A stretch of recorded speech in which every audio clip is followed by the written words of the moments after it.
Hello, BookTube, and welcome back to Victober. This is BookTube's great celebration of Victorian literature. I love so much. I look forward to it every year. We're halfway through the month. I'm wondering how your Victober is going. I've been overindulging in Victorian literature. Ordinarily, I have a docket of so-called work reading that I have to do, that I want to do, that I love to do, new releases in the American book market. But you always need counterbalances to that and palate cleansers to that. And usually those palate cleansers are all over the map, but for Victober, most of them have been Victorian. And that is true today. I reread the major works of the author that I'm talking about today, who was born in the Victorian era and raised and educated in the Victorian era. The particular book that I want to talk to you about a little today comes in just a little bit late, but still. The author that I'm talking about is A.F. Pollard, who is a very important historian of the Tudor period. And wrote a bunch of books, had a vogue. That vogue is over. But I've expressed before on this channel how impatient I get with the overimportance of vogues when it comes to things like history or biography. I've never really understood it. And, well, on one level, I understand it because a lot of historians and biographers aren't doing their job right. They think that their job is to cohere the latest research and present it with no thought for how it's presented, with no thought for it being very good reading or entertaining or thrilling or anything like that. Most historians and biographers forget that that's part of their job. That's in fact not only part of their job, but the most important part of their job. And so I can understand why, given the fact that in those nonfiction genres, that behavior on the part of the professionals has led the reading public to think the only thing worth paying attention to here is whatever's new. Given that fact, I understand why vogues would come and go and histories would so-called go out of date. I've never really liked it, though, because it does a poor disservice, a great disservice to the authors who do remember to be insightful or eloquent or entertaining. They get lost along with everybody else. And so history is littered with great biographers and great historians whose work is never read anymore, will never be reprinted anymore. It's the weirdest thing in the world. People all over the publishing industry, all over the publishing spectrum, will think that, of course, there's inherent interest in publishing, in reprinting, a lost or forgotten novel from 1920. You'd never think about doing that for a history from 1920, and I don't understand that. Not for the great stuff. I don't understand that. There are tiny exceptions here and there. Every once in a while you will find Oxford reprinting The Roman Revolution by Ronald Sim, but in most cases, no, and that's a shame.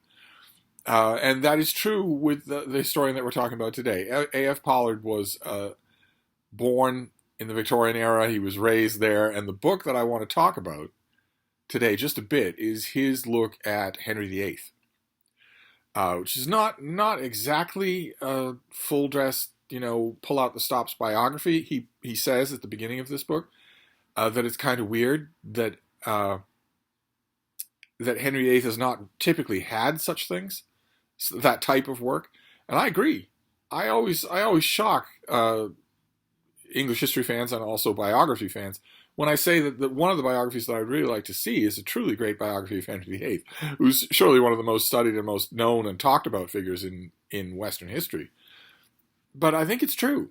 Pollard's book, in many ways, I think comes closer than a lot of the books that have come out in more than a century since this was written. This is free on Project Gutenberg. Pollard was a guarded, but nevertheless totally non-equivocating admirer of Henry VIII. And you will read, when you read about him, you will read, well, in very bored tones, from some commentators, you will read, well, he's outdated now. I suppose he has his period interests. From people who couldn't write a sentence the way he wrote his whole book, if their life depended on it. That always annoys me. I saw that attitude towards history canonized in Hollywood in the film Good Will Hunting, in which our alleged super genius Will Hunting very much enshrines the idea that history is a kind of a ladder, that history writing is a kind of a ladder. You start with this author, then you move up to this author, then you move up to this author, and you're discarding the earlier authors as you go. I shudder to think how many people in their formative years saw that key scene in the bar in Good Will Hunting and thought that's how history reading actually works. It isn't. Pollard still makes absolutely terrific reading. And, it's not like we have all sorts of new Polaroids from the Tudor era that we didn't have when he wrote this book. It's all about interpretation. His may sit better with you than later, or contrary interpretations. And here he is writing about that as much as he is about Henry. A steady stream throughout this book is how we know what we know about history. He writes at one point, in ancient history, we often accept statements written hundreds of years after the event, simply because we know no better. In modern history, we frequently have half a dozen witnesses giving inconsistent accounts of what they have seen with their own eyes. Dogmatism is merely the result of ignorance, and no honest historian will pretend to have mastered all the facts, accurately weighed all the evidence, and pronounced a final judgment. You can sort of see him thinking about maybe squinting one eye at his own posterity when he wrote such a thing. But it's also got a muscularity to it. Yes, technically I think this book probably counts as Edwardian rather than Victorian, but it has the same kind of easy offhand eloquence of the Victorian era.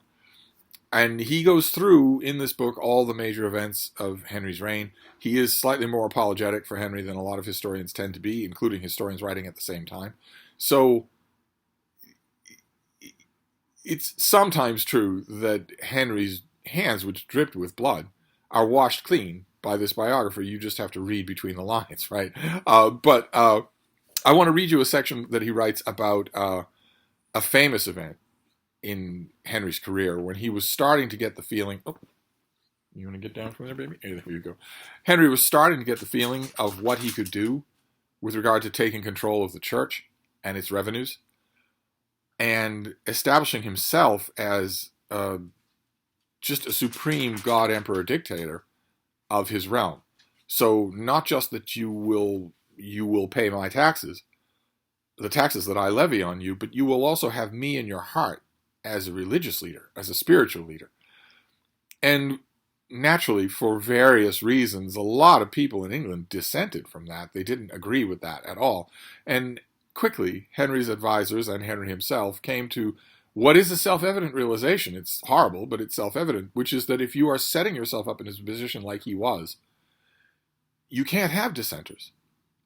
His daughter, when she came to the throne, realized, well, it's tricky and I can have an iron hand, but I can have dissenters. I don't have to open windows into men's souls. Henry thought different and realized that if I have people dissenting from my own complete spiritual and temporal superiority, I can't have them in the kingdom, and I can't have them going elsewhere in Europe and fomenting ill will and bad talk against me. In other words, once you set foot down this path, you have to kill people. And a very famous example of that early on in Henry's efforts along these lines were More and Fisher, two extremely internationally well-respected scholars and statesmen who did not agree. And sooner or later, Henry realized it's not going to be enough to take your property and dismiss you from public life and rusticate you out into the wilderness. You're going to have to die.